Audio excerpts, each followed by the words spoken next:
Good evening, Bahamas. Coming up tonight in our news. Arguments continue in that no-case submission in the Frank Smith trial. All right, I'm Kyle Joaquin. And this is Split Friday. Drop the knife.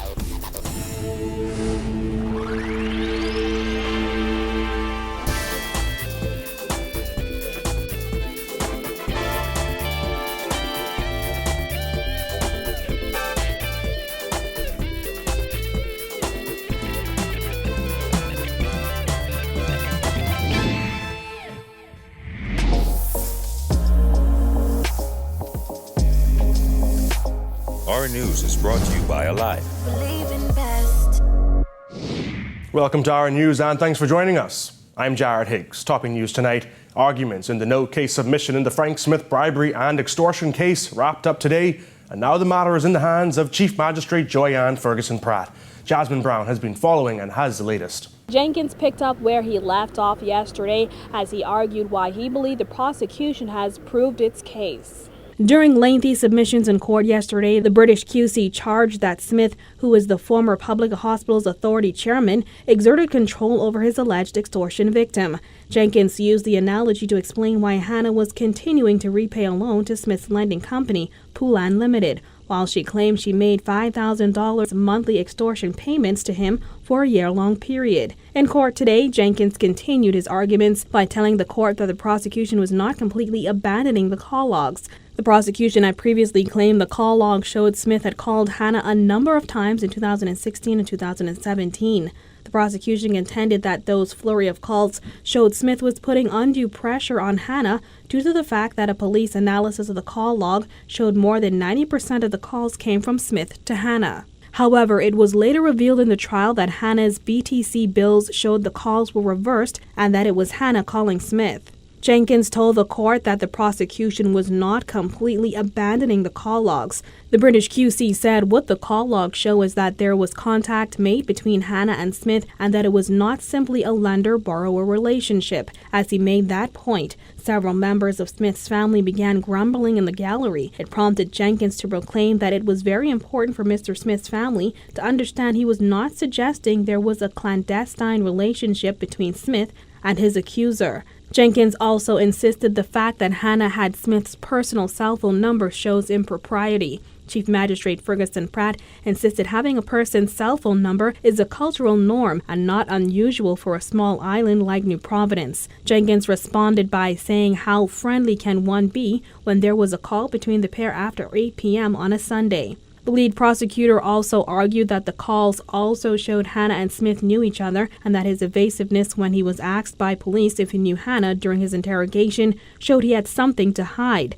Knight responded to Jenkins' arguments by insisting the prosecution's rebuttal to their no-case submission did not have the ring of truth, as he said Hannah was not mistaken in key parts of her testimony, but was instead lying on the stand. Knight insisted the prosecution built their case on sand, and as it was being washed away, they were looking for rocks, but there was nothing to be found.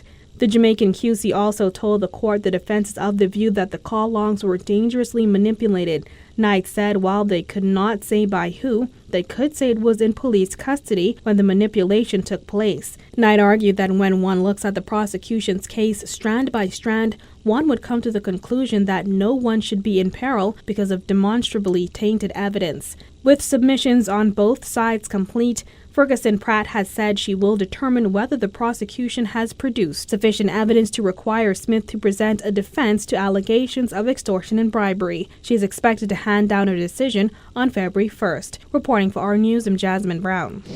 The mother of the country's second murder victim for 2019 is speaking out.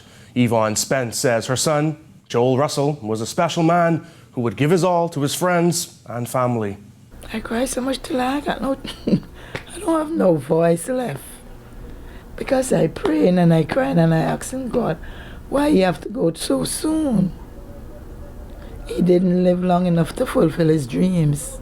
In an exclusive interview with Our News, Spence recalled the night on January 10th when her son was shot and killed at a party next to where he lived. My whole world turned upside down. According to police, it was after 11 on the night of the majority rule day holiday when they were alerted to reports of shots fired on Willow Tree Avenue, Pinewood Gardens. When they arrived on scene, They say they found Russell suffering from gunshot injuries. Paramedics arrived on scene, but were unable to revive him. I have to live with him because he was my help.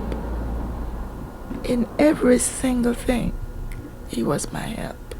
Russell's mother described him as a caring, career-driven man who was passionate about the trucking industry. She says his plans to further his education were snuffed out. He just loved the trucks. And he was about to go off to the States next month to go to school to learn more about the pulling containers and stuff. But because that was his passion, just to get in those trucks, get his own trucking business, and do his own thing. It won't happen. On the day of his killing, Russell spent the majority of his time at his mother's home, making repairs to a truck he hoped to put on the road. She says, looking back, she wishes he had stayed around a little longer. So I'm missing him terribly. Very, very much. But God knows best. He always takes the best ones. He need them. But only I didn't get no notice that he was going. And it's sad. Spence says her 33-year-old son didn't have any kids and was waiting to establish himself before starting a family. And while the grieving mother says she's trying her hardest to cope, she admits it is extremely difficult. He was a good person. I am proud of how people talk about him wherever I go, and once they hear and they approach me, they have good words to say about him. And that made me feel much better. Now, earlier this week, police charged 30-year-old James Arthur Thompson with murder in relation to Russell's killing. In addition, 23-year-old Robert Arthur was charged with being an accessory after the fact. A 26-year-old man was also arrested in Bimini in relation to the incident. Moving on, as many await the much-anticipated Long Walk to Freedom Buju Banton tour expected to hit the Bahamas March 30th, LGBT activist Erin Green says she fears that the performance of the popular song Boom Bye Bye could lead to hate crimes and violence against the LGBT community. It's been used to strike fear into the hearts of LGBT people. It's been used to cause them to exile themselves, right?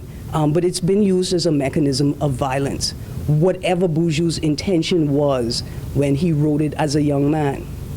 And so the concern is that when this song is played, right, it will embolden people who have already committed themselves to, or have already decided that they are justified in committing acts of violence against members of the LGBT community. Green, who admitted that she is open to Banton's concert and understands what Banton means to the Afro-Caribbean society, said if the song is to be performed, then the government must have a discussion. If the song is going to be played, right? If he performs it, if the producer plays it and the audience decides they're going to sing it, I think what is mandatory, what the LGBT community should expect from its government, is a statement about hate speech, hate crimes, and denouncing them. Since Green went public with her comments, she has received tons of backlash, but says she expected it. So I expected there to be a slight backlash, but what sort of threw me for a loop was it was obvious that the people who were commenting didn't read the article in its entirety. And that's depressing because the article actually speaks to a lot of the issues that are important to those people. Following a promise that new regulations to crack down on hackers in the aviation sector are on the way, Sky Bahama CEO Randy Butler says the industry doesn't need any new rules, just to enforce those that are already in place. Georgie O'Bain tells us more.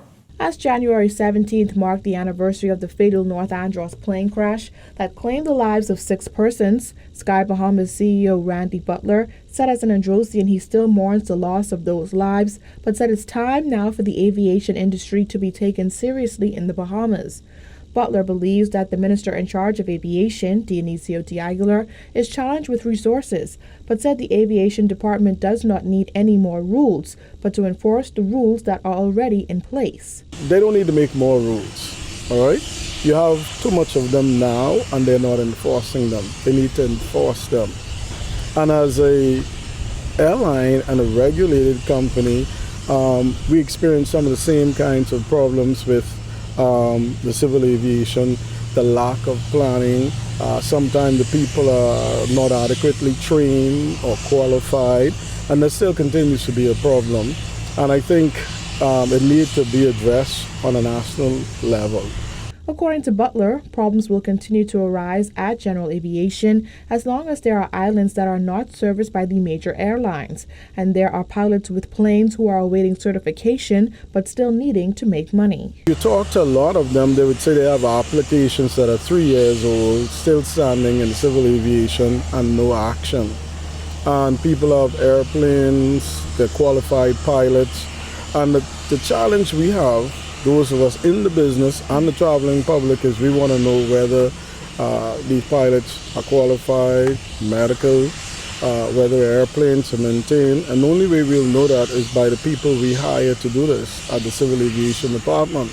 Earlier this week, the Minister of Aviation announced that the government is close to introducing regulation that will crack down on pilots engaged in hacking. However, Butler suggested that Diaghilev consult those in the industry before moving forward with any new implementation, because as of now, some of the suggestions that he has heard don't make much sense. Based on what I'm hearing they're coming up with over there, it don't make sense. It's they're talking about getting FPOs for these facilities involved with asking the pilots who are going out. The way that's going to be, that's discrimination, and that's really that's going beyond the powers that he have, and it's going to go beyond the powers that those people have, and it's not going to help safety. All right, and the more you put these rules in that you don't enforce, the more you contribute to very unsafe situations, because the guys have to be more creative. Reporting for our news, I'm Georgia Bain.